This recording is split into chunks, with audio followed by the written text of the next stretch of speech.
If you want to use a memory card on POCO F8 Pro, then in that case, you cannot use the SIM tray, because as you can see over here, we have SIM card slot number 1, and for the second SIM card there's also a slot, but unfortunately you cannot use a microSD card. The microSD card is pretty much as big as the whole SIM tray, so there is no way to use it like that. So if you actually want to use a microSD card, then in that case you need to use a memory card reader, for example, because we can insert the memory card, of course, into the memory card reader, and then if the memory card reader has USB-C cable, then you can just connect it to the phone and you can access the storage like that. Then of course you can view files and transfer them between the microSD card storage and the internal storage quite easily.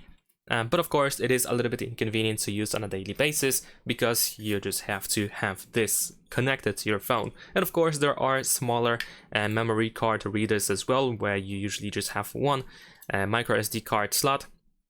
But yeah, unfortunately this is how we can use a memory card with POCO F8 Pro.